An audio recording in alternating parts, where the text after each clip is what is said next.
Good morning once again. Can everyone please take their seats?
I'm going to start.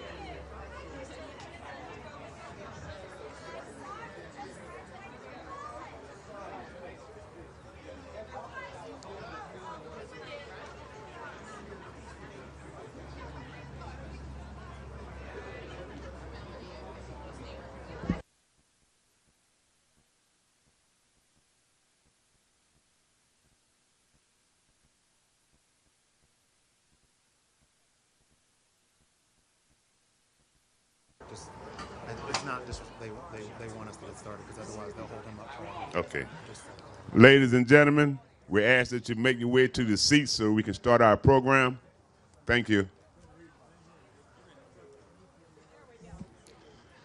Ladies and gentlemen, good morning.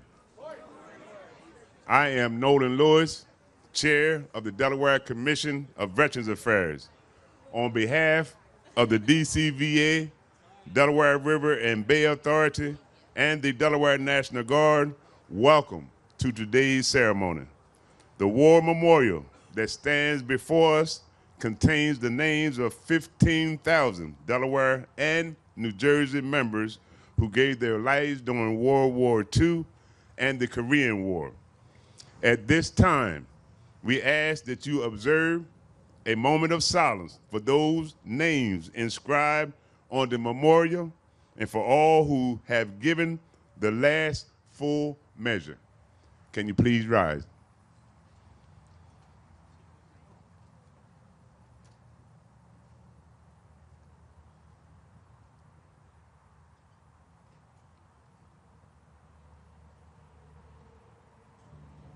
Please rise for the presentation of the colors by the Delaware National Guard, Joint Honor Guard, and National Anthem sung by Army Specialist Carter Stephan.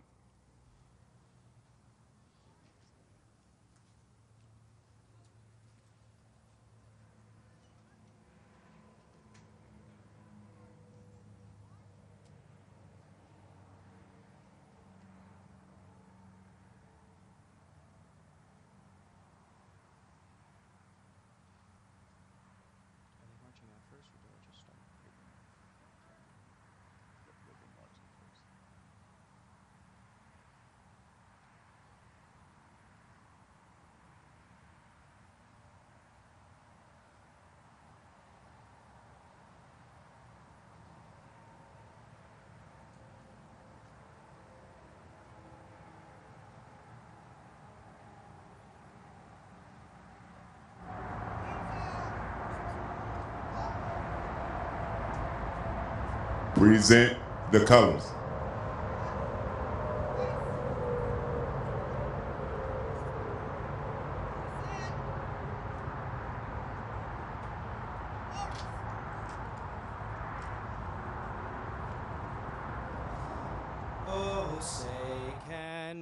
to see by the dawn's early light what so proudly we hailed at the twilight's last gleaming, whose broad stripes and bright stars through the perilous fight o'er the ramparts we watched were so gallantly streaming, and the rocket's red glare, the bombs bursting in air, gave proof through the night that our flag was still there. Oh, say does that star-spangled banner yet wave o'er the land of the free and the home of the brave?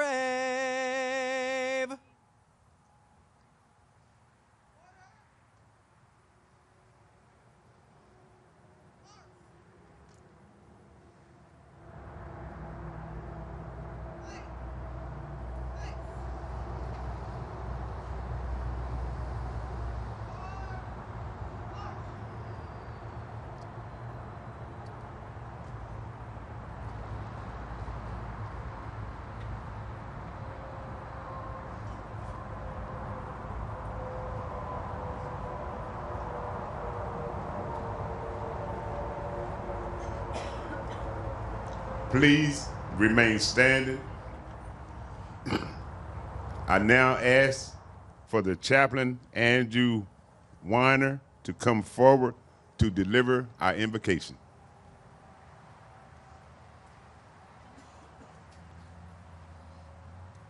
Let us pray. Almighty God, you give us life and breath. We gather here to honor those who have served our nation and gave their last full measure. They never made it home to family and friends. Be with their families especially. Give them comfort and strength. Generation after generation, the fallen have preserved our liberty. Remind us again that liberty is not free, but it is of great cost. We honor our fallen service today. Almighty, meet us here. You are the author of life and freedom. Amen. Amen.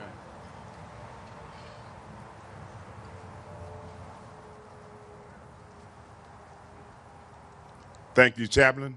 Please be seated.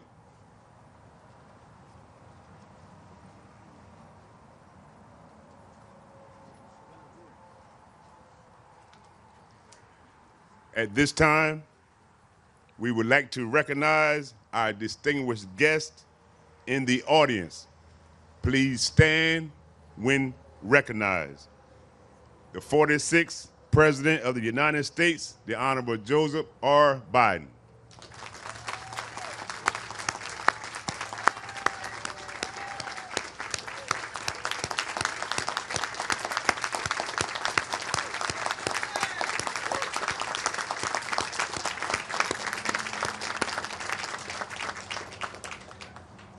Acknowledgements from our Honorable Governor, Matthew Myers, during his absence and his regret. The Honorable Lieutenant Governor Carl Evans Gay.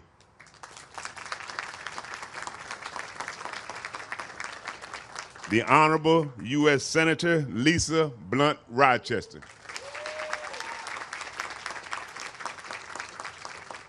The Honorable U.S. Representative Sarah McBride. The Honorable former U.S. Senator Tom Carper.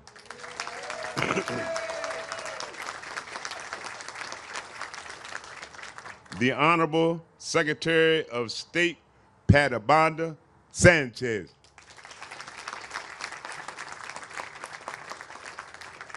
The Honorable Delaware Attorney General Kathleen Jennings.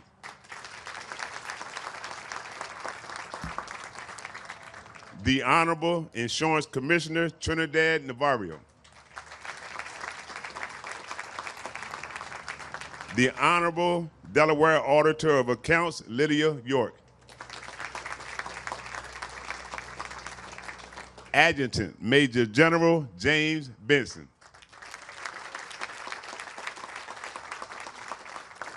President pro tempore of the Delaware State Senate, Senator Dave Scola, State Representative and Chair of the House of Veterans Affairs Committee, nominee Japok, representatives and senators of the Delaware General Assembly,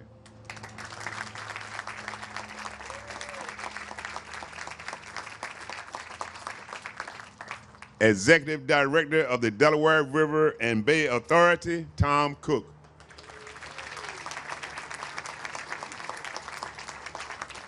Executive Director of the Wilmington VA Medical Center, Vamiz Potlori,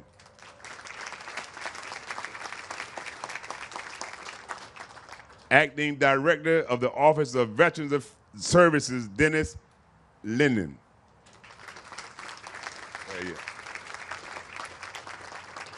Delaware Commissioner of Veterans Affairs.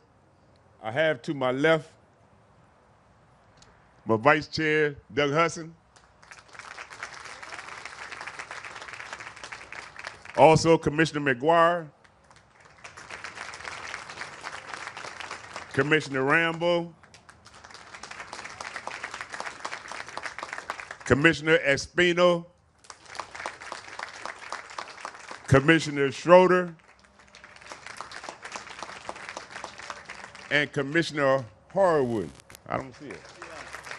Okay.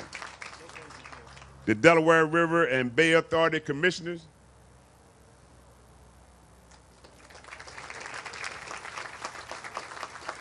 And last but not least, our Gold Star families.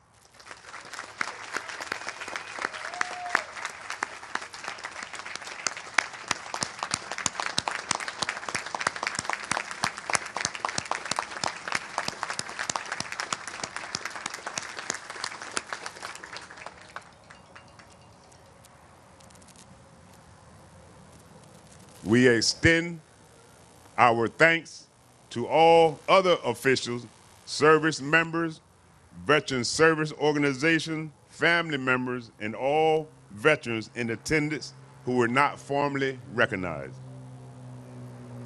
It is now time for our Memorial Day messages. At this time, please welcome former U.S. Senator Tom Carper.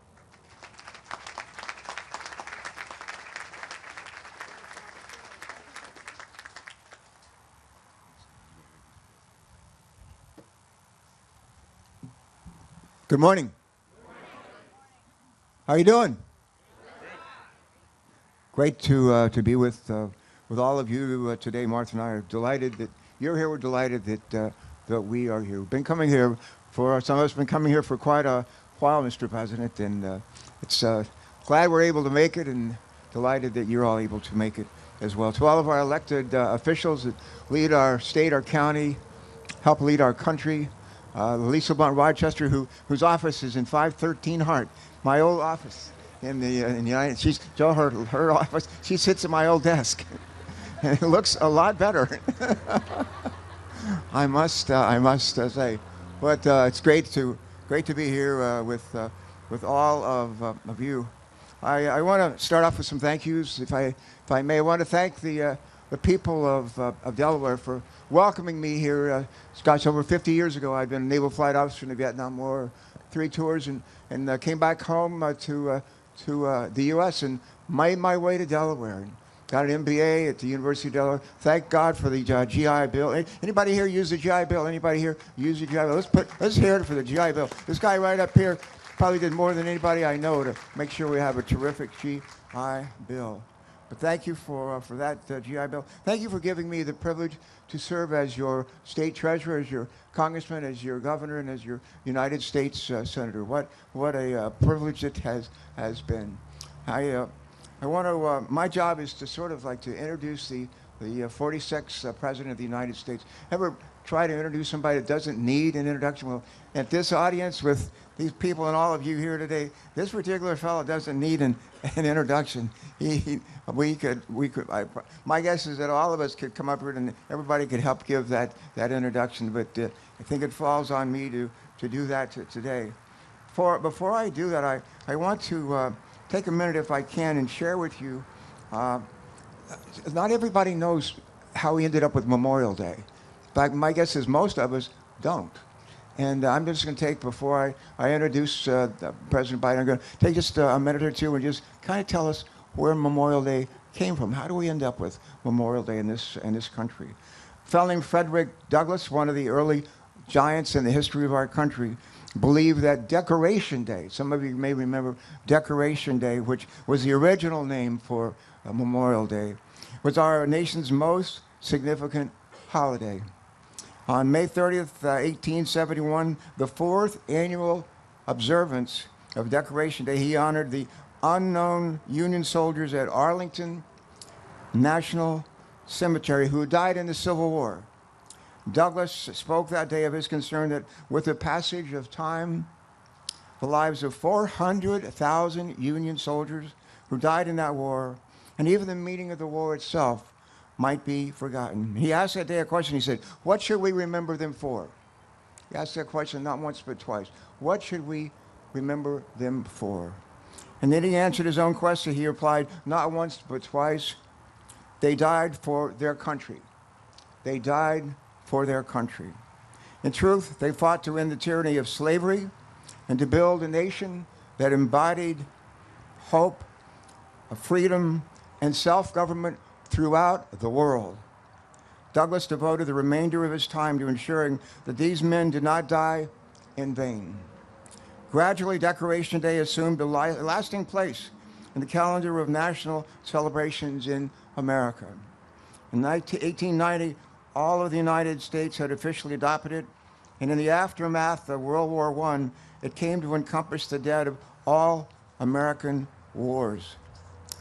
In 1967, Congress changed the name of this holiday to Memorial Day, 1967. They moved its day from May 30th to the last Monday in the month of May. And Memorial Day came to be celebrated by many as it came to be celebrated as the start of summer. And came to be celebrated as a holiday to spend at the beach, rather than to reflect on history or decorate the graves or honor the dead. If Douglass were alive today, he would probably be shocked, maybe appalled, by the dissension and rancor that characterizes so much of the public discourse that takes place in our nation's capital and across America. Most likely, he would stop and remind us to lower our voices and listen instead to the voices of those who laid down their lives so that we might have a better life. The sacrifice of those who have served us in uniform literally did save our nation. They literally did save our union. And by our presence here today and in countless other gatherings across America, we make clear that we still understand and embrace that truth. And now for a few words about our 46th President of the United States, Delaware's Joe Biden. And again, many people in the audience they could stand up here and do this by heart. And we know him for so long and so well. So I'm not going to dwell at length about his bio. But I do want to tell you three really quick stories that I think say a lot more about him than any recitation of his bio. First of all, a bipartisan infrastructure bill. Joe Biden had been president for like a week. And he called me on the phone in Washington and said, Tommy, I want you to come over to my office. I want you to come over to my office this week in the Oval Office, and I want you to bring a couple of Democrats, a couple of Republicans from your Committee on Environment and Public Works, and I want us to figure out how we're going to not just talk about an infrastructure bill, an infrastructure program for our country, but actually build one. And 6 days later, I was in his office, and I had with me Shelley Capito, Republican from West Virginia, and several others, Ben Cardin from Maryland, and others. And we sat there with the president. And I'll never forget that day. My guess is you won't either, Mr. President. And what he said to us that day is, he said, we got to stop just talking about rebuilding our infrastructure, our roads, our highways, our bridges, our airports, our railroads, ports. We got to actually do it. And he said, I want you to, looking at us as served on the Environment and Public Works, I want you to report out a committee, a bill by Memorial Day. I want you to report out to the Senate a bill by Memorial Day. And we said, yes, sir. And we talked for it a little bit longer and then left. And I remember standing outside of your office, and somebody said to me, who's going to do this? And I said, we are. We are. By the end of that summer, we actually took up on the Senate floor and the House floor the biggest infrastructure bill ever in the history of the history of our country. And before Thanksgiving, President Joe Biden put his name on that legislation, and we were off and running. But it took his leadership, his insistence that we have not just Democrats in the room, but Republicans as well, not just the House, but the Senate. And that's what we did. And it led us to the biggest infrastructure bill ever and helped launch one of the strongest economic recoveries in the history of our country. That's one story I wanted to share with you. Another story I want to share with you deals with Ukraine. Anybody here ever been to Ukraine? I know some have. Some have actually been to Ukraine. And President Zelensky, the president of Ukraine, wonderful human being, was speaking a couple of months ago to a combined session of the Senate. And we all gathered in the old Senate chamber, and it was really packed, really crowded, and President Zelensky was introduced. And I sat in the audience, like right where you're sitting, that far away.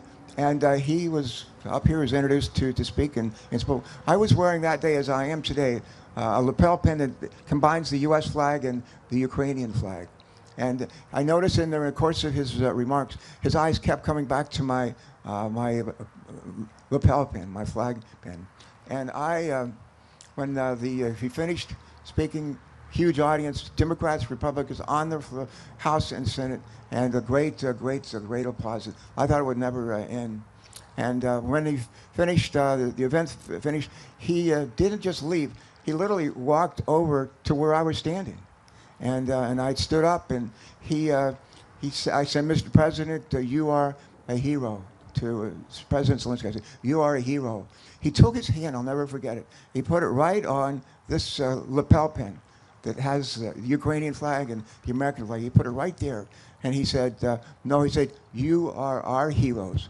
And he said, and President Biden is the biggest hero of them all.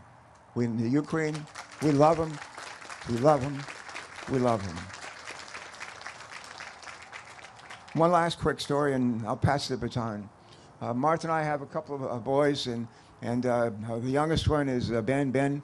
He grew up in public schools here in Delaware and turned out pretty well. And Ben got in, couldn't get it. He was waitlisted at the University of Delaware. That's a joke. But he ended up getting into William and Mary. And we were driving down to William and Mary to help him move into his dorm as a freshman at William and Mary. And as we're driving down with the car that day with Ben and Martha and myself, I don't think Christopher was with us that day, but we're driving down, and the phone rang. And it was a time when Barack Obama was the nominee, going to be the nominee of the Democrats for president, and he was trying to figure out who to make his running mate. And there was a lot of speculation that it might be Evan Bayh, it might be this person, it might be Joe Biden. And we were expected to hear, literally that day, it was a Saturday, we were literally expected to hear that day who Barack was going to choose as his running mate. And the phone rang, and on the phone was Joe Biden. And I said to him, I said, are you going to be the vice president? He said, no, I'm not calling about that. I said, well, what are you calling about? He said, I called to talk to Ben. Really? Ben, who was just graduating from high school and just starting college and moving into his dorm for the first time. He said, I'm calling to talk to Ben. I said, Ben Carper? And he said, yes, put him on the phone. So I put him on the phone, and as it turned out, Joe Biden wasn't calling to say that he had made the list, he was going to be the vice presidential candidate, or he wasn't, or was going to fight. We'll find out the next day. He was calling to talk to Ben Carper, as Ben was ready to set off in his next adventure to be a freshman and later on to go off to do amazing things with his life.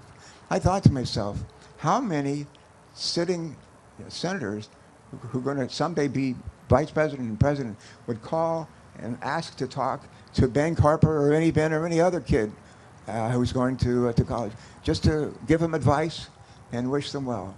And I will never forget that. I will never forget that. And I would just suggest if that were your kid, your son or daughter, you would not forget it either. Let me maybe do one more thing if I can. Someone gave me, Joe, I don't know if, maybe it was Hunter over here gave it to me, but gave me some words. It said, whatever you say, don't forget to say this about Joe Biden. A visionary, a respected leader around the world, a compassionate man who was interested in everyday people. All right. I think, Martha, what did I forget? Nothing? All right, ladies and gentlemen, I think that's it for me. And with that, with me, where's Ronnie? Ronnie? Where's Ronnie? Ronnie, where are you, buddy? All right.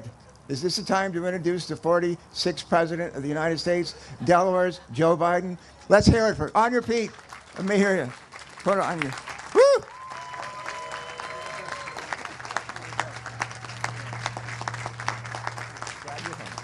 Glad you're home. Thank you. No, come on. You can do better than that. Go on. Knock it out of the park.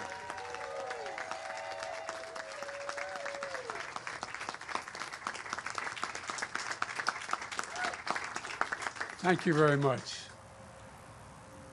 The greatest honor of my life has been for 4 years being the Commander-in-Chief of the United States. The fact is that I don't think if I had come from any other state that would have happened. But in Delaware, everybody knows everybody. And it's important. It's important because, you know, we had that expression for the longest time. We do things the Delaware way. The Delaware way. Members of the House and Senate know, Democrat or Republican. They've learned to work together for the benefit of Delaware. Now remember, Tommy, we've been coming here for decades. First time I was here, I was reminded of that quote from R.G. Ingersoll, who said, "When the will defies fear, when duty throws the gauntlet down to fate, when they shun compromise with death, that's heroism." I remember thinking that day, the first time. Thinking about my uncles in World War II, thinking about people I knew, thinking about all the people who had laid down their lives. And ladies and gentlemen, it's good to be with so many friends on this solemn occasion. Tommy, Kyle, Lisa, Sarah, Nolan, and you're all outstanding leaders and proud Delawareans. And Chaplain, thank you for your invocation. And I want to acknowledge the keynote speaker today, a pathbreaker and a patriot, Chief Warrant Officer Ernestine Epps. Ernestine, thank you. Thank you for being willing to do this. I'm looking forward to hearing you. Folks, every year we come together to remember the brave women and men who gave their all for this nation, or as Lincoln called it, the last full measure of devotion. That's what it was, the last full measure of devotion. They laid down their lives so we could live our lives in peace, and maybe the most important word, with possibilities. And I know I speak for everyone here, and when I say we remember them every single day, not just this day, but every day, the people assembled under this tent. We remember them every day. We come together to remember the families that are left behind, the hearts that still carry the weight of their absence, the ache that never fully goes away. We come together to remember the debt we owe to the American military. The military is the solid spine, the spine of our nation. Our troops, our veterans, our military families, and our Gold Star families in particular. Only around 1% of all Americans defend 99% of us. 1%. Just 1% of Americans risk the ultimate sacrifice. We owe them so much more than we can ever repay them. We have many obligations as a nation, but only one truly sacred obligation. Sacred obligation. That's to equip those we send into harm's way and care for them when their families when they come home and when they don't come home. It's a sacred obligation. I know for many of you, Memorial Day, like for us, is deeply personal. For the Bidens, this day is the 10th anniversary of the loss of my son, Bo, who spent a year in Iraq. And to be honest, it's a hard day. His son and I, Hunter, who's here in the crowd, I don't know where you're sitting, Hunter, but all the way in the back there.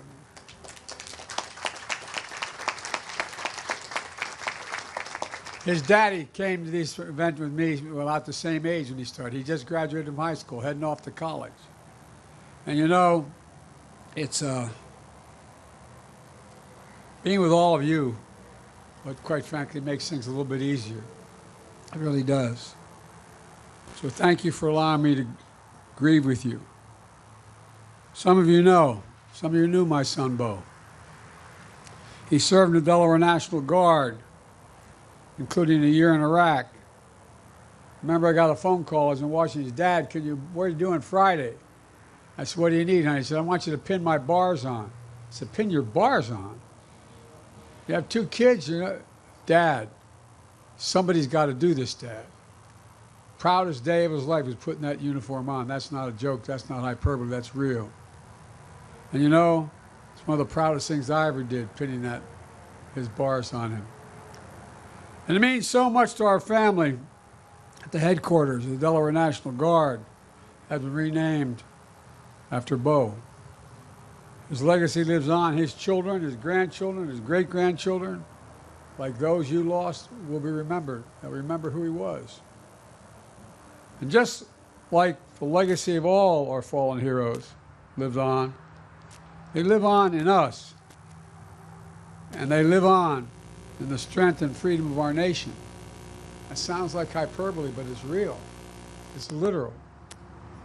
So everyone who came here today to grieve, with grief in your heart, please know you're not alone.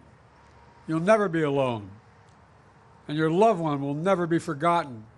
Period. My friends, Memorial Day is about something profound. Our politics have become so divided and so bitter. All the years I've been doing this, I never thought we'd get to this point. But we are.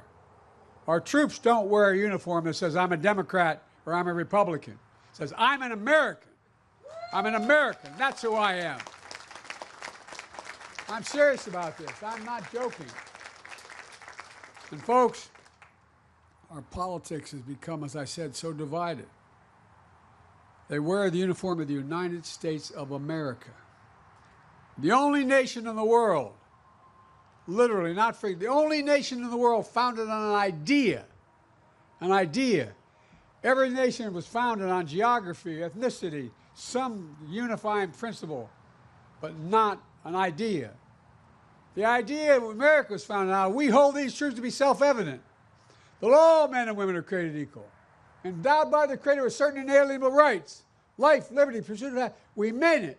That's who we are. That's what makes America the most unique nation in the world, literally, not figuratively. In fact, folks, you know, for generation after generation, the profound idea has been defended by ordinary citizens who stepped up and answered the call.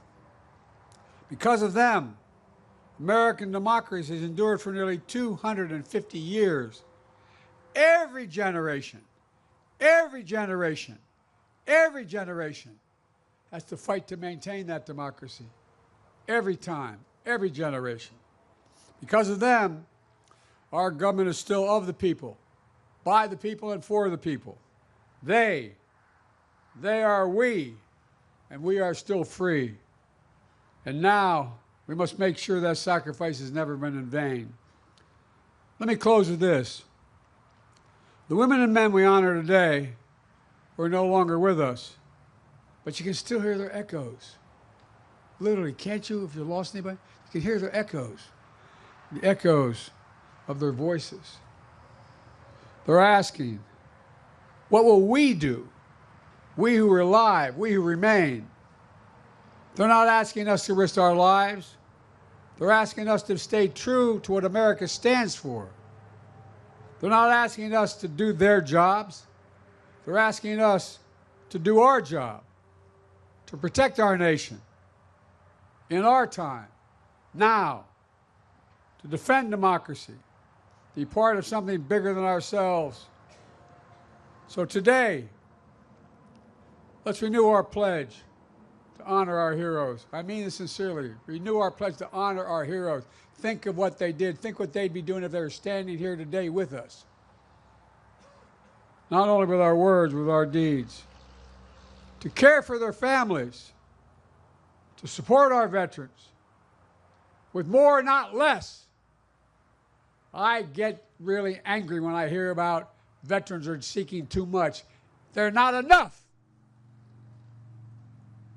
That's why I wrote the legislation relating to Gold Star families and the rest. It's an obligation we have. It's a matter of honor. Honor. Ladies and gentlemen, to make sure our democracy always lives up to their bravery. To their bravery.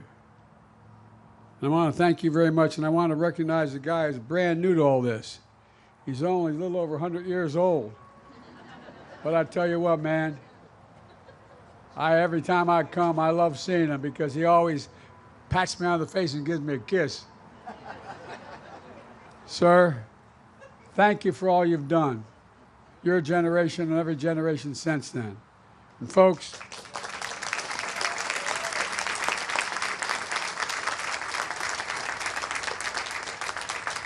and I want to say this from the bottom of my heart. Thank you, particularly to the Gold Star families. Thank you, thank you, thank you. The country owes you. Thank you.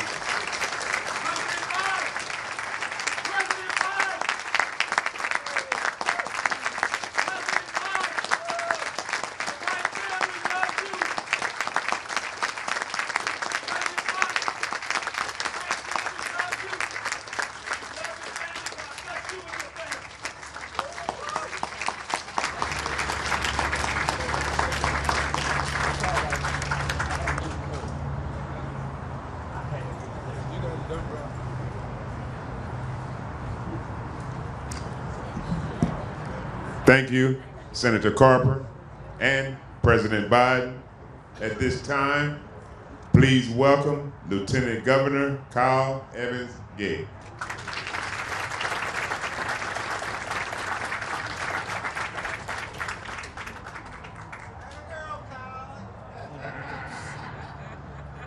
Thank you, sir.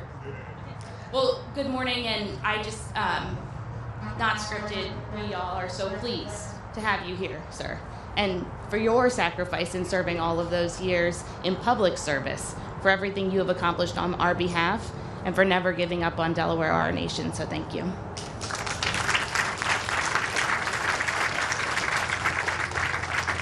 It is an absolute honor to be assembled here with you today, in particular to our commission, all of our honored members, my state colleagues, and members of the General Assembly, in particular to those who are serving on our Joint Finance Committee and who could not be here today. I know they are with us in spirit doing the good work that we do every day. And to many who are gathered here today, welcome back.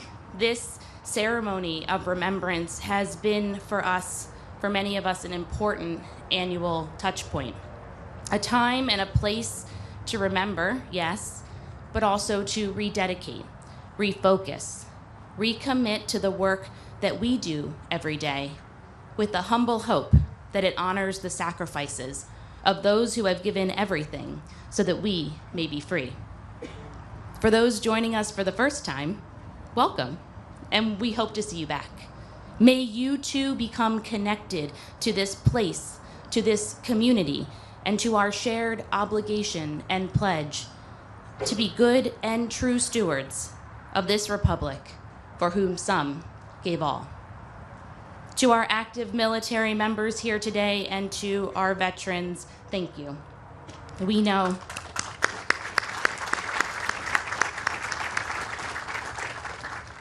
We know that as we honor our fallen today, the sacrifices of service are manyfold, and that the loss of those who you served with, who you protected, and who protected you creates invisible chasms that can be difficult to describe or explain to anyone who has not walked in your shoes. Your dedication to remembering our fallen is a constant reminder that we all must never forget.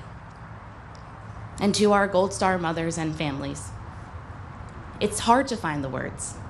So instead, I'd like to share with you a brief story that better explains how I feel today. Last weekend, I was standing with Judy at our Delaware Veterans Memorial Cemetery in Bear. A young group of scouts came up to us and introduced themselves. One noticed Judy's name tag and asked if she worked for the government. No, she explained, I'm here because I lost my son, who served our country with honor.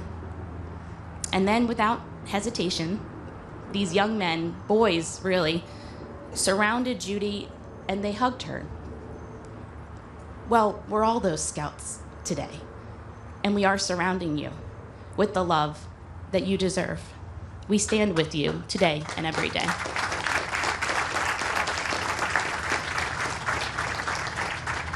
Because even when Memorial Day ceremonies conclude, our duty to the fallen does not.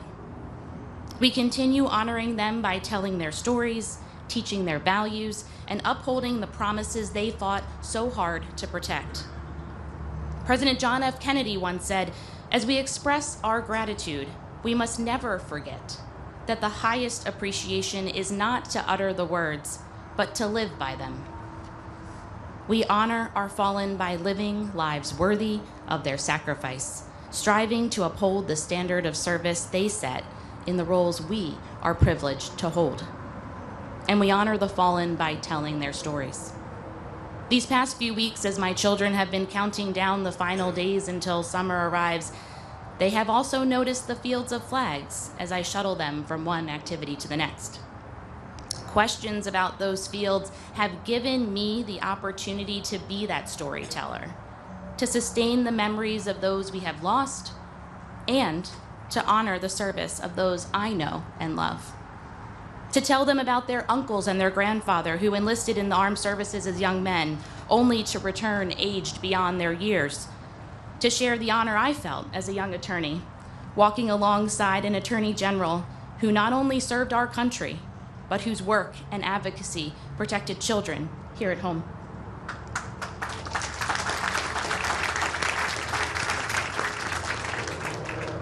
To bring them to places like this memorial, to read the names on the walls behind us so that they can begin to understand the gravity of all that has been sacrificed. This solemn day is a powerful reminder that freedom has a hefty cost. Let us all commit to telling the stories, to showing our gratitude, and to living lives worthy of the sacrifices that have been made. Thank you.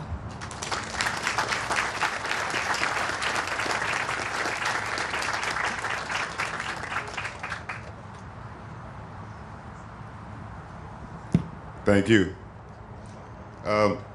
I need to, I guess, backtrack. When I was mentioning our representatives, I left out one person, and that is the mayor of Wilmington, John Carney.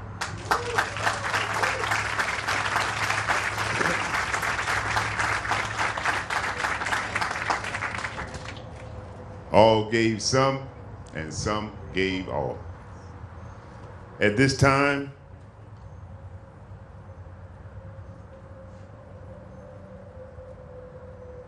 I lost my thought. Sorry to my heart. At this time, I'm going to introduce our next speaker, Senator Lisa Blunt Rochester.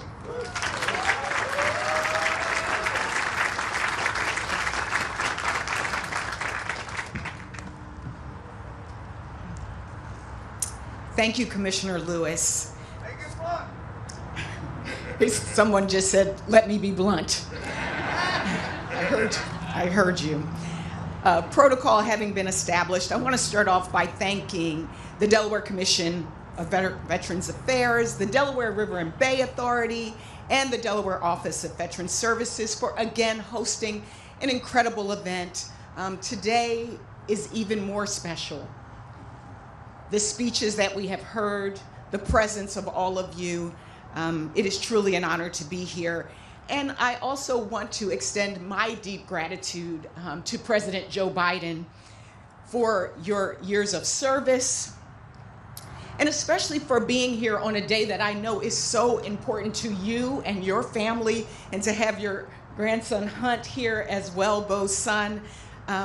One of the things that was not mentioned is your commitment in ensuring that the PAC Act, like not just thinking about veterans, but living up to the ideals, the promises that we made. I feel it was and Senator Carper, correct me if I'm wrong, but it was one of the largest investments ever made for our veterans. And so please, the PAC Act, this president did that. President Joe Biden, along with the House and the Senate. And I'm also pleased to join my predecessor and my good friend, Senator Tom Carper. I'm glad you started off with Frederick Douglass and Decoration Day, because I think a lot of times we do things routinely, but we don't really know why we did them. And so to remind us that it was at a time when our country was tearing apart, that for our veterans we came together. And so thank you so much for your service. To our Lieutenant Governor, Kyle, what a beautiful, beautiful tribute you gave as well in representing our governor and our state. And to all of the incredible elected officials, I'm proud to be here with our Congresswoman Sarah McBride, and also representing Senator Chris Coons in his absence as well. Thank you to all of the leaders of our state, all of the veterans, the service members, the families, and our community at large. Thank you for joining us. I am reminded that soon we will celebrate the 250th anniversary of our country. 250 years. 250 years. Memorial Day calls to us, it calls upon us to remember those who fought for liberty, for freedom, and for justice, and for what it means. It is a day to recommit to those values and to pledge ourselves to service in the memory of those who gave all. Memorial Day is also a day of reflection, and it's also a day of gratitude to the families, especially the Gold Star families. Gratitude for those who paid the ultimate sacrifice. And today we know there are so many stories up and down this state throughout the years, the 250 years. Whether it is Private First Class Frank J. Cox, a Wilmington resident who lost his life in 1943 during the invasion of mainland Italy in World War II, or SP5 Richard Dennison of Sussex County, who lost his life in 1971 when a Chinook collided with a Republic of Korea plane in Vietnam. Like Matthew Flacco, a Newark resident and a Navy soldier specializing in weather for the Department of Defense, who lost his life on September 11th during the attack on the Pentagon. And like Elizabeth Lockney, a Newcastle resident and graduate of the Naval Tech Explosive Ordnance Disposal School. Remember Elizabeth. Many of you remember was in 2007 when a car bombing, 20 days before she was meant to come home, she perished in a tour in Iraq. We hold Frank and Richard and Matthew and all of those who gave their lives in service in our hearts today, and the countless stories up and down this state. We hold our Gold Star families, our Gold Star mothers in our hearts, the mothers, the fathers, the husbands, wives, daughters, sons, friends, who gave their lives for the sake of liberty and freedom. We give you our thanks, we give you our love. I also give the Biden family our love on the loss of one of the most beautiful and brilliant service members and public servants in this state.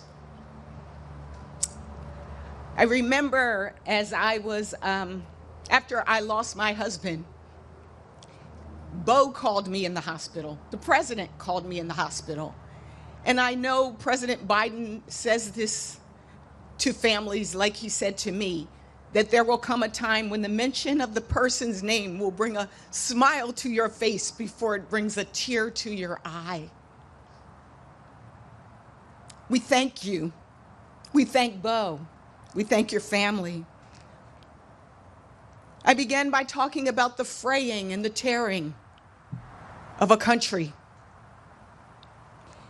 Well, the very fabric of America is stitched together by the men and women who made the ultimate sacrifice to protect our homeland. Every state, yes, the very fabric, every state, county, and community across our great nation is made safer by their sacrifice and by the freedoms they fought for. And those freedoms extend not just to America, but around the world. So on this Memorial Day, as we put our hand on our heart, or as we salute these decorations, let us remember, let us reflect, and let us recommit to living the legacy that they leave behind. Thank you.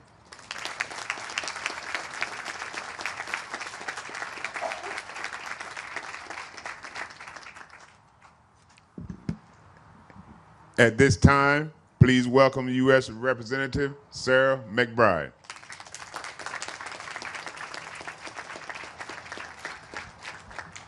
Good morning, everyone. Commissioner Lewis, and to all of the commissioners and every office, every Delawarean who made today possible, thank you very much for bringing us together. Can we give them another round of applause for always organizing such a powerful, powerful ceremony? It is an honor to join you all today as your new representative in Congress. While I have joined for this ceremony before alongside my former colleagues in the Delaware General Assembly, it is a privilege to be before you all today representing the greatest state in the Union in Congress and to have the privilege of speaking before you today. It's a privilege to join so many friends. General Vavala, General Burton, thank you for your service.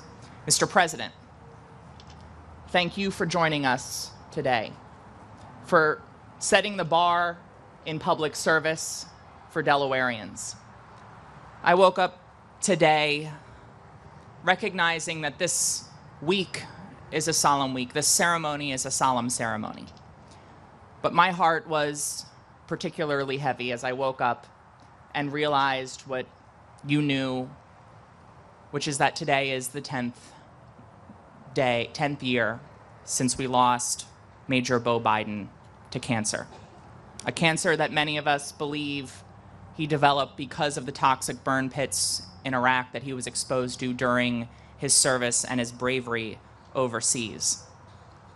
My heart was heavy as someone who learned from Bo, who worked from Bo, who was mentored by Bo, whose service today is possible because of Bo. And I hope that the love that you feel today from all of us, the fact that we feel just a fraction of the sorrow that I know you and Hunt feel today, that the entire Biden family feels today, I hope that carries you forward today and every day. Because we, Mr. President, we know what you have told many of us when talking about our relationships with Bo and sharing with us that you believe that Bo is proud of us. We know that Bo is proud of you.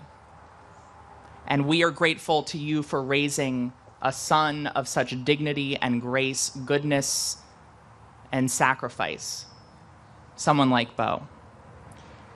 And Mr. President, you have the unenviable moniker of a parent who has had to bury a child. It's a responsibility that you share with the Gold Star families who we honor today. And to all of the Gold Star families, you carry with you the courage of those left behind. Please know that your loved one's service, your loved one's bravery lives on in you. They live on in you. They live on in the legacies that they leave behind in our communities, in our values, and in every act of freedom that those of us here under this tent and millions beyond exercise every single day because of their service and because of their sacrifice. In so many ways, Delaware understands that service and sacrifice more deeply than perhaps any other state, because we have a larger percentage of veterans in Delaware than many other states. Because of the valor of the service members, the veterans, our National Guard that is on full display here in Delaware and across the country. Because of the solemn responsibilities that our service members at the Dover Air Force Base perform all too often with the dignified transfer. Delaware understands that service and sacrifice better than most. And it is why all of us are here. Because that service here in Delaware, it runs deep. And it runs through every single person who is here who served their nation. Individuals like retired Lieutenant Ray Fermani, someone who I first met through General Vavala. Ray, your presence here is more than just symbolic. It is living history. And it reminds us of a truth that we cannot forget as we gather here at Memorial Day, to honor those who gave their last full measure of devotion to this nation. You remind us that our freedom is not free. Your service was in defense of democracy. It was in defense of the values that make this nation great. And as we lose more and more of the greatest generation, as those with a living memory of the lessons learned as you took on tyranny and defended democracy for the 20th century, you remind us that history is not cumulative. Like freedom, it's not something that we inherit passively. It's something we must actively learn and protect and pass forward. It's our job in this moment to learn from you, Ray, to learn from those remaining members of the greatest generation, the lessons that they fought for and in many cases died for. It's the lessons of veterans, the tolls of war, and the urgency for peace and democracy that we inherit and we must live and embody every day. And that's what Memorial Day demands of every elected official here.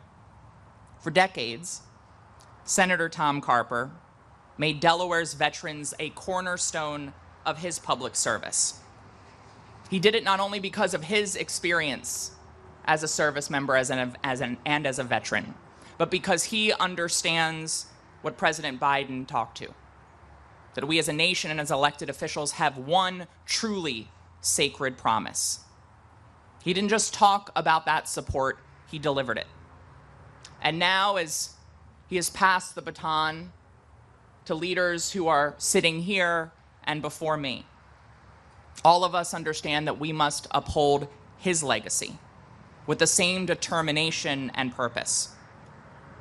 As your new member of Congress, know that constituent services are at the heart of my office. That's not a slogan, it's a promise.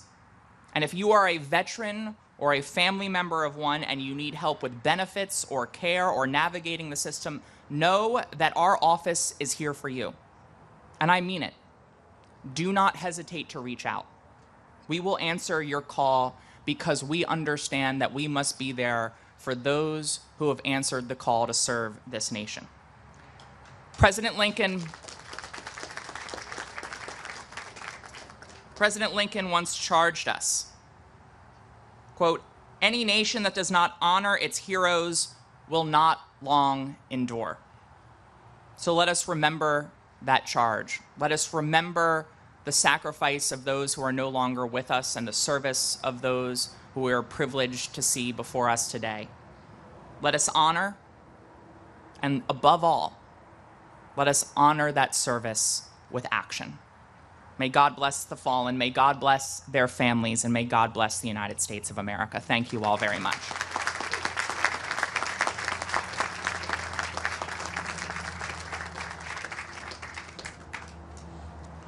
Thank you, Senator Blunt Rochester, and thank you, U.S. Representative Sarah McBride, for those honest words. Thank you. At this time, we're going to welcome the chair of the Senate House Veterans Affairs Committee, Representative nominee Japok.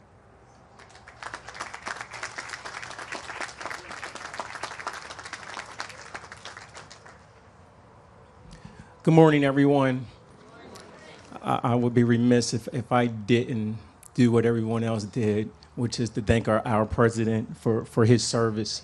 And like many of you, when I pulled up this morning, I said, wow, this parking lot's full. And the first thing I thought, I said, the president's coming. That's the first thing I thought. And true to behold, he's here. And it's great to have him here.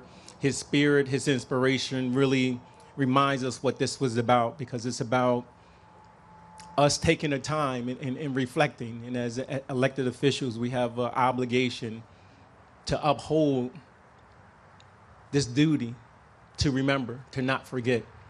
So I thank Mr. President for being here, and I thank my neighbor, former Senator Carper, for all his service and just being true stewards, not only at events like this, but every day in their service, being stewards for veterans and for Gold Star families and for those who serve their nation and serving those with distinction. I would be remiss again, and anytime I'm given the privilege to address this body, I always like to thank a gentleman who was here, former Representative, former General Earl Jakes.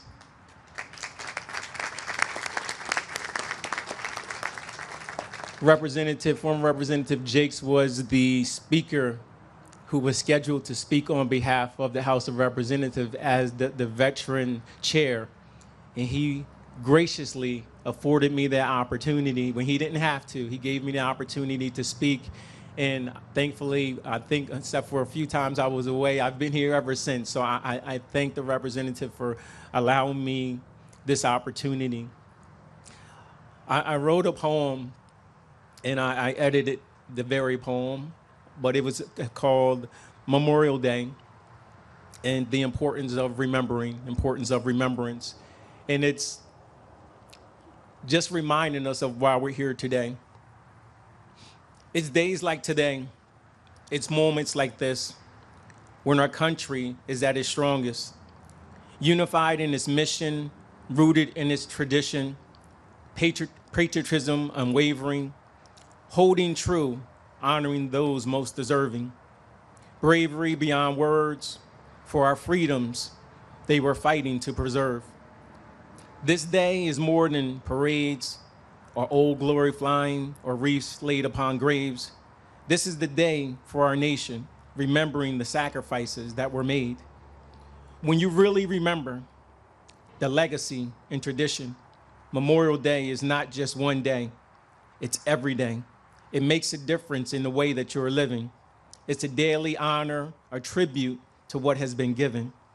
Shine our light on those dark days, those unspeakable moments, those known, those written down in history for defending our land of the brave, to those excluded from history's page. We say today that we remember. We remember our privates. We remember our generals. We remember the amazing feats and heroics of war. We remember. We remember those that were performed on every continent, land, sea, air, or shore. We remember. We remember because this is the love of remembrance. As a nation, we remember. We remember our children, our mothers, fathers, grandmothers. We remember our soldiers because this is the love of remembrance. We remember the how and the why. This is the love that's in our every breath, in our every step, placing us on the path, connecting us, our present, to our past, creating strong bonds between generations, not just remembering, but refusing to forget. It's that strength of our nation, remembering our lost troops, remembering the uncomfortable truth. Our freedoms have never been free. Always paid for by those who believe, those who serve. We remember those who were overwhelmed with their struggles from PTSD. We remember the ones who served overseas, and many moons later they got sick from toxic burn pits that we never knew exist. See, freedom isn't free. A strong nation will always build upon its strengths.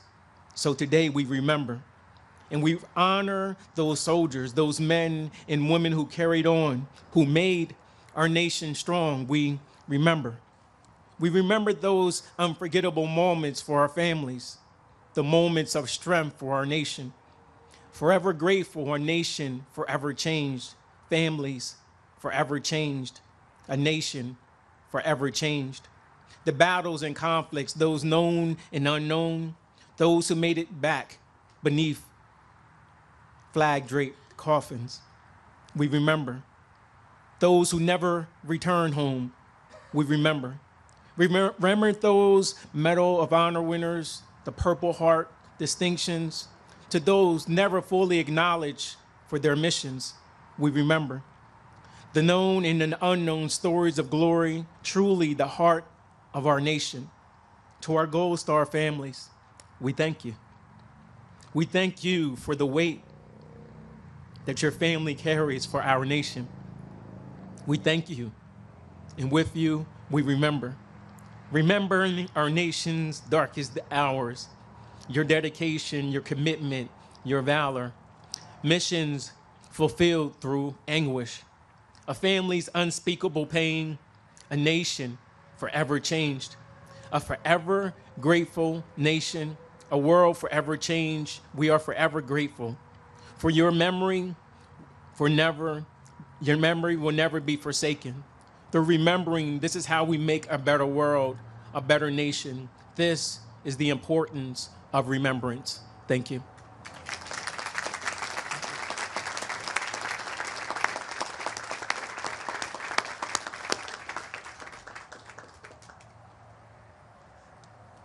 Thank you, Representative Japok. It's an honor for me to introduce our keynote speaker, Command Chief Warrant Officer Ernestine Epps, a trailblazer in the Delaware Army National Guard. She made history, both the first female to achieve the rank of Chief Warrant Officer 5 and the first female African-American Command Chief Warrant Officer. Rising from foster care and early service in the United States Marine Corps, she joined the Delaware National Guard in 1999. and advanced through the warrant officer ranks after 2006. She holds an impressive educational credentials, including master's and bachelor's degrees from Wilmington University, alongside extensive military education. Her distinguished service is recognized through numerous decorations, including the Defense Meritorious Service Medal and multiple Army Meritorious Service Medals.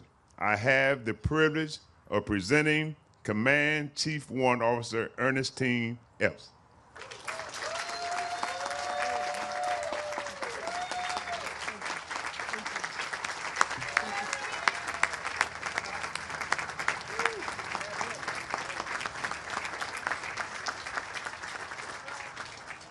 Good morning. I know protocol has been established, but I want to establish it again. President, thank you so much. Thank you for your service to our nation, and my family is praying for you. I had the privilege of serving with them. Thank you. Lieutenant Governor Kyle Evans-Gay, former Senator Tom Carper, Senator Lisa Blunt Rochester, Congresswoman Sarah McBride, Major General James Benson, our Gold Star families, military leadership, elected officials, service members, and friends, good morning. Good morning. I am Chief Warrant Officer 5 Ernestine Epps, and I am the Command Chief Warrant Officer for the Delaware Army National Guard. And I have been to this event many times, sometimes in the back of the room, but today it is my profound honor to be your keynote speaker. I am gratefully thankful. Mic check, can you hear me in the back? Because somebody just put up, perfect, awesome. Now, if some point you stop hearing me because I drift away, just wave your hand. Now, I will forget and I will wave back at you, but I will eventually remember and I will speak into the mic. Also, before I begin, I'd like to know who I'm speaking to. So this is a roll call of sorts, and it includes active, veterans, National Guard, and reservists. So first, is there any Air Force here in this house? Oh God, let's do it again. Is there any Air Force here in the house? Perfect, I knew you guys would wake up. What about the Army, are you here? I knew it, I knew it, I knew it. Navy, is there any Navy here? Perfect, I'm gonna hold on to my hat for the next one. Is there any Marines here? I knew it. Coast Guard, and our last sister service, the Space Force. Also, I would be remiss if I didn't mention the various law enforcement agencies here in attendance, so thank you so very much for your sacrifice and your commitment to us.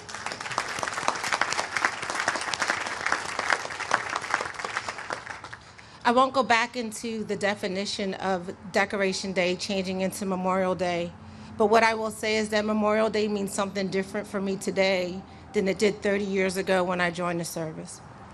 Now, when I visit the Bear National Cemetery or even Arlington National Cemetery, I can locate the headstones of friends and family members I've had the pleasure and the honor of serving with, either in the Marine Corps or in the Delaware National Guard. Soldiers like Major Franklin C. Blackman, Jr. His smile could light up any room. And in 2009, Major Blackman passed away at 35 years old, just 8 days after his return from Iraq. Today, Major Franklin C. Blackman, Jr., we remember your service. Or like Master Sergeant Mitch McKinney of the Delaware National Guard, whose favorite phrase was, "Too easy, Chief, too easy." Master Sergeant McKinney served his country proudly for 35 years before tragically taking his own life in 2015. Master Sergeant McKinney, today, we remember your service. Or like Sergeant Aaron Sassy Sheets of the Delaware National Guard. Sergeant Sheets was 25 years old and delivering turkeys to families in need. When she stopped to help a disabled vehicle on the side of I-95, she was struck and tragically died. She epitomized what a citizen soldier is, and today, Sergeant Aaron Sassy Sheets, we remember your service. Since 1980, more service members have lost their lives to accidents and suicides than to combat casualties. And today, like every day, we honor them all. If you have a chance to visit Arlington National Cemetery, you will go on a tour. And that tour will take you to the tomb of the unknown soldier. And while you will witness the impressive changing of the guard, make a half left facing movement and look out over the ridge. There you will see an overwhelming number of sections of beautifully aligned headstones. There are thousands of them. These headstones represent the brave Americans who raised their right hand, thus signing a blank check up to the cost of their life to defend our great nation and our flag. This is their legacy, and we must never forget. If you venture into one of the sections, you might find one of 4 different coins on a headstone. A penny signifies that someone has come to visit the grave. A nickel signifies that the coin leaver attended boot camp with the veteran. A dime signifies that the coin leaver served in some capacity with the veteran. And a quarter signifies that the coin leaver was present when that veteran passed. These coins are left as a token from those who have served with these veterans, that they, along with all of us, will never forget their service or their sacrifice. I must admit, though, when I joined the service all those years ago, and 30 years is a very long time, I didn't join because I was concerned about the legacy of service. I was a teenager who had emancipated from foster care, and I was working 3 jobs and going to school. By the time my Marine Corps recruiter came through my high school, I just needed to know that I could get some place to stay, food, and some money for working just one job. As tragic as that sounds, I also want to share that the reason I joined is not the reason I stayed. When I arrived at Parris Island, South Carolina in June, the summertime, I learned about the Battle of Iwo Jima, the Normandy D-Day landings, and later I learned about the Tuskegee Airmen, the Buffalo Soldiers, the Women's Army Corps, and the Vietnam-era war heroes. My initial feelings of desperation turned into hope and a profound respect for the legacy of service that I now contribute to daily. I was, and I continue to be empowered by the idea that under our flag, regardless of our background, we can unite for something greater. We must never forget the battles and the sacrifices made to protect the freedoms of our great nation and our Constitution. Now I want to pause my speech for a second, and I want to recognize any Vietnam-era vets. If you're here, can you wave your hand or stand up for us?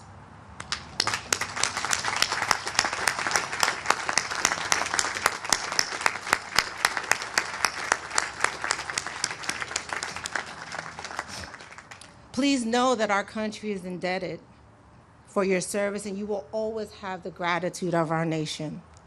Thank you so very much for your service. I also want to say thank you to the brave veterans and the veterans organizations here in Delaware, such as the Patriot Riders, the American Legion, and the Veterans of Foreign War. I have had the honor of being at the Bear Cemetery, where hundreds of you show up to ensure that unaccompanied veterans are properly buried. You exemplify what it means to never forget. Your service to those who have served is amazing. Thank you so very, very much.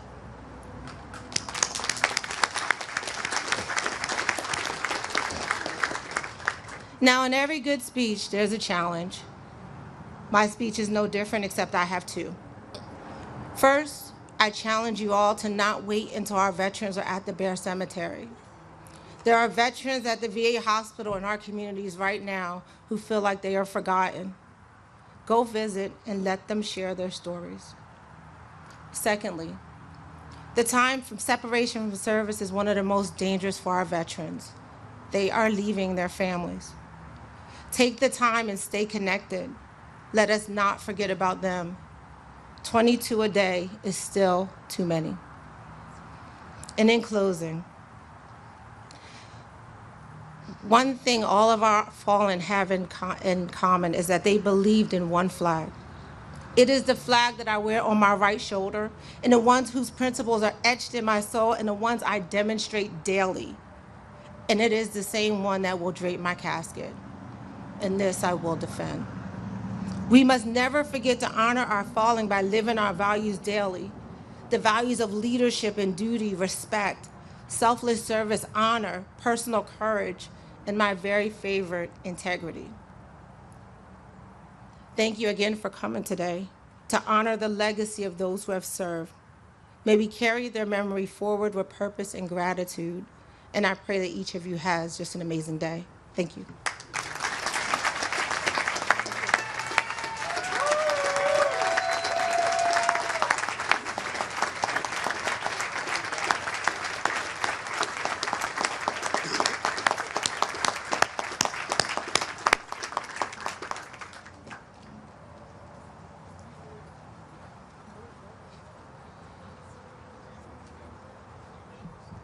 Thank you, Command Chief Warrant Officer Ernestine Epps, for those inspiring words. Thank you. Thank you.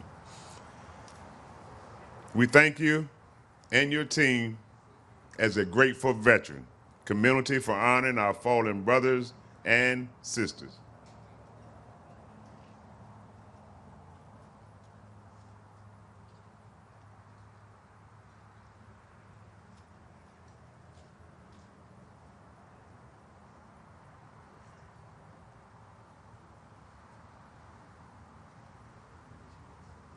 It is time for the floral tribute. As I read your organization's names, please stand, if able, and salute to honor our veterans. As a reminder, these salutes are rendered from your place in the audience.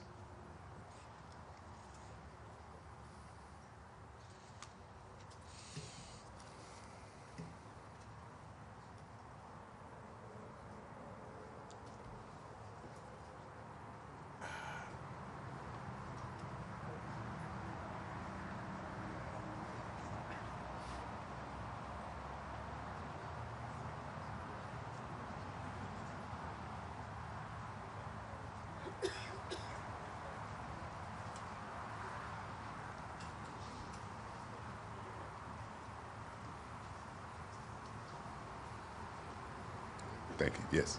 Thank you.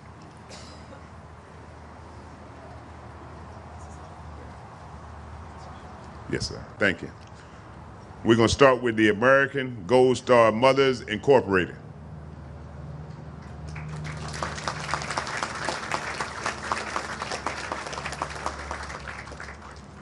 Gold Star Families.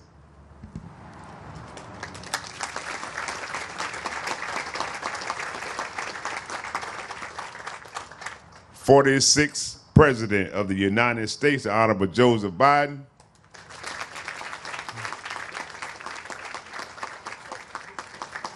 Thank you, sir. Thank you, sir. Thank you. Lieutenant Governor Carl Evans Gay. Senator Lisa Blunt Rochester. Secretary of State Pat Abanda Sanchez. Attorney General Catherine Jennings. Insurance Commissioner Trinidad Navarro. State Auditor Lydia York. Members of the General Assembly. Delaware Commission of Veterans Affairs.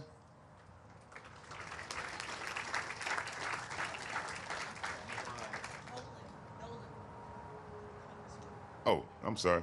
Oh, man, I apologize. Representative Sarah McBride.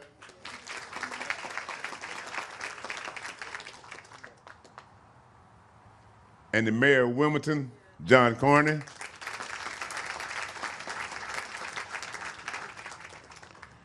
Air Force Sergeants Association.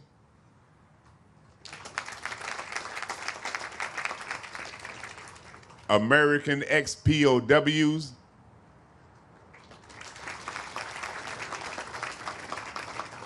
American Legion and Auxiliary, Department of Delaware.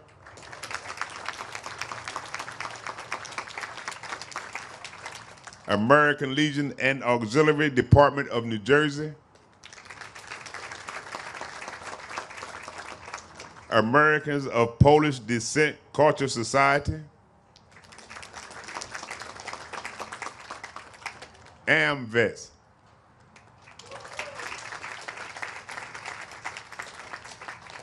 Association of the United States Army, Delaware Chapter.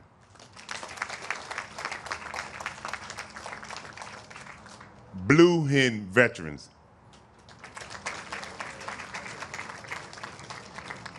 Delaware Military Academy.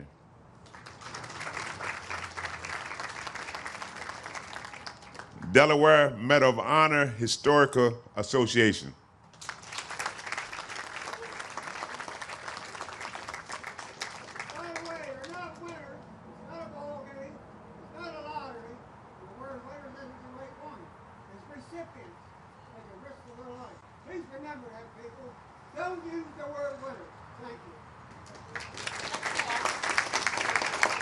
Thank you, Paul.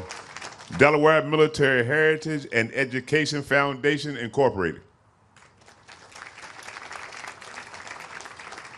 Delaware National Guard.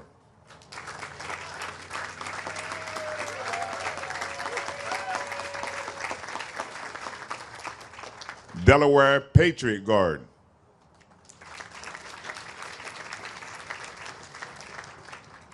Delaware River and Bay Authority.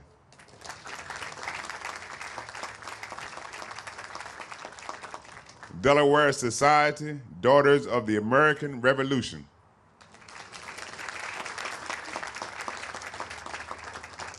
Delaware Veterans Incorporated.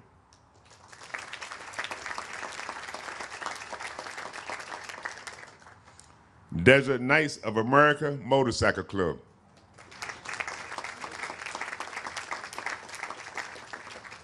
Disabled American Veterans and Auxiliary, Department of Delaware.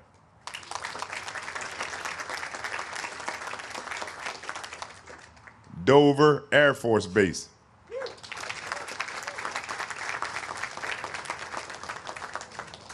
First State Military Academy. First State Military Women Warriors.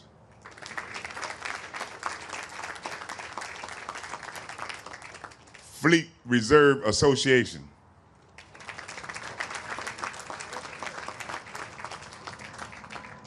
Freemasons Masonic Riders.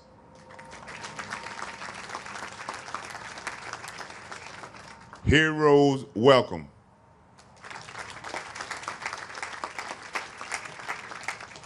Hogs and Heroes of Delaware. Jewish War Veterans, Department of Delaware. Kamikaze Survivors Association. Korean Defense Association.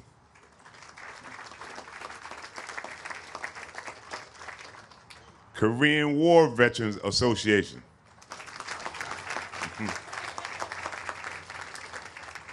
Marine Corps League and Auxiliary, Department of Delaware. Marine Corps League and Auxiliary, Department of New Jersey. Military Officers Association of America. Military Order of the Cootie and Auxiliary, Grand of Delaware.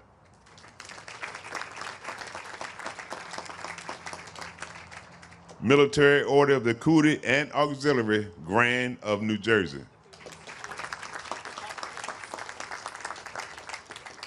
Military Order of the Devil Dog.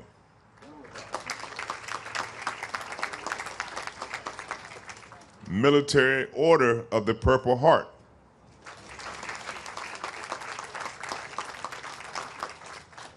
Military Order of the World Wars.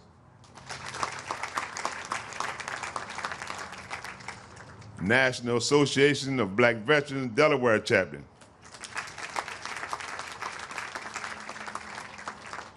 Paralyzed Veterans of America, Colonial chapter. Pilgrim Baptist Church Veterans Ministry. Purple Heart Riders. Reserve Officers Association of Delaware. Scottish American Military Society First State Camp.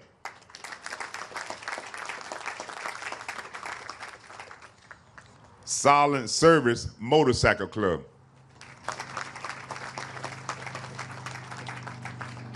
Sons of the Union Veterans of the Civil War.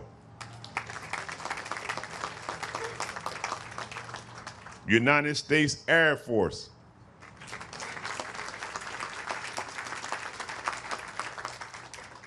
United States Army.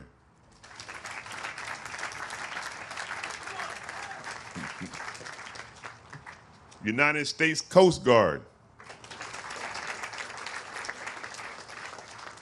United States Marine Corps.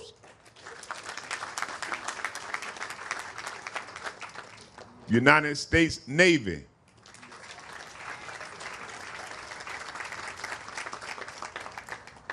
United States Space Force.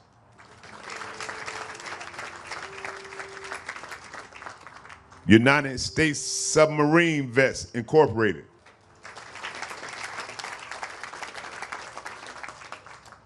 U.S. Department of Housing and Urban Development. U.S. Navy Cruiser Sailors Association. U.S. War Dogs Association Incorporated. U.S. Submarine Veterans Incorporated. Veterans of Foreign Wars and Auxiliary Department of Delaware.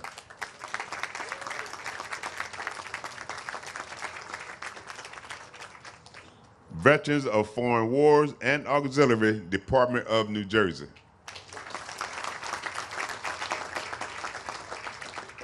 Vietnam Veterans Motorcycle Club. Vietnam Veterans of America, Delaware.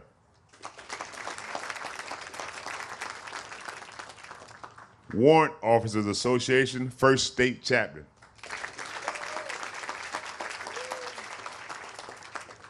Wilmington VA Medical Center.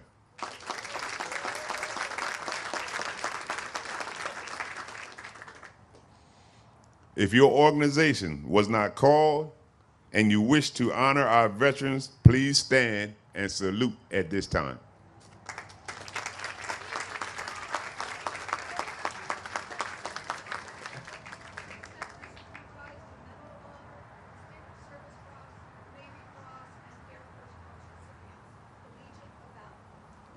Legion of Valor.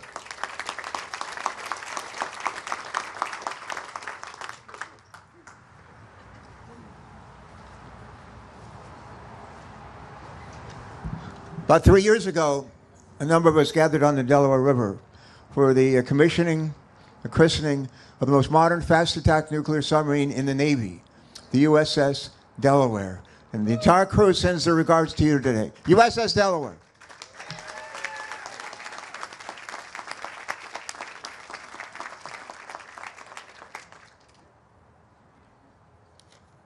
Thank you, Senator Carper.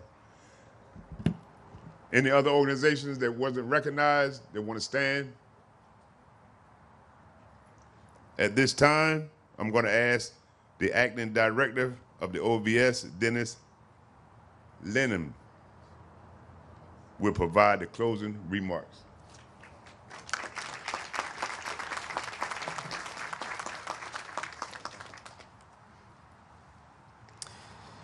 Good morning, everyone. I'm Dennis Linehan, Acting Director of the Delaware Office of Veteran Services. I sincerely thank you all for joining us at today's memorial ceremony. Standing before this memorial behind me, with the hallowed names etched in stone, we're reminded that this is more than just a place. It's a promise. A promise that we will never forget those who gave their lives in defense of our nation. Here on these sacred grounds, Delaware keeps watch. We remember, we uphold their legacy. Memorial Day is a responsibility we carry, a responsibility to live lives worthy of their sacrifice, to support those who still bear the wounds of war, to never take for granted what so many gave everything to protect. As we honor the fallen, let us also take a moment to honor those who continue their journey of service and sacrifice, our aging heroes. With us today are staff members from the Delaware Veterans Home, where our aging heroes receive the dedicated support that they need in a place that values and understands their service.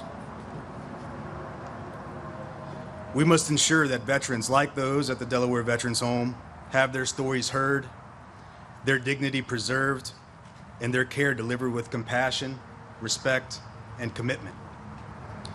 Let us also recognize the daily sacrifices and quiet strength of those who continue to serve by caring for our veterans, including their families, caregivers, and staff who uphold the values our heroes fought to protect. Our responsibility to those who have returned from service is clear. It's to support, care for, and uplift them. In doing so, we honor the memory of those who made the ultimate sacrifice. As we depart today, let us carry the memory of those who gave the ultimate sacrifice, not just in ceremony, but in action, in service, in gratitude, and in unity. Thank you again, and God bless.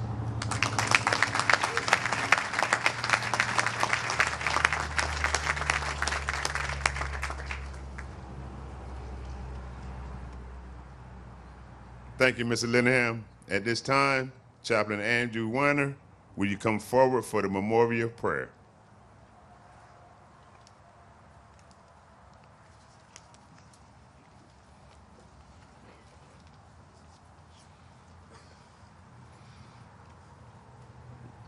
Lord, as we go forth with our daily life, let us not forget those who gave their lives. May we be grateful nation and be thankful for their selfless actions and dedication. May we honor them in how we use the freedoms that they secured. May we use our freedom in a manner to create community and celebrate life. May you give our fallen heroes peace. Amen. Amen.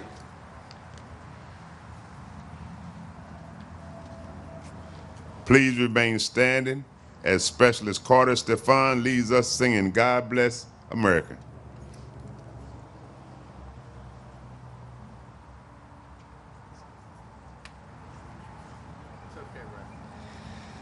God bless America, land that I love. Stand beside her and guide her through the night with a light from above. From the mountain to the prairies to the oceans white with foam. God bless America, my home, sweet home. God bless America, my home, sweet home.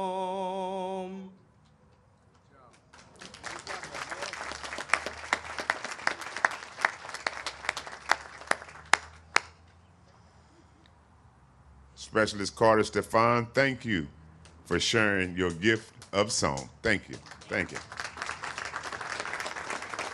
Ladies and gentlemen, please remain standing for the honor volley and playing of the taps.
This concludes our ceremony. Thank you all for attending, and thank you all, our veterans and families, for your service and sacrifice. Great job. You got a great voice. Thank you. I want us to get a picture. All right. Out there.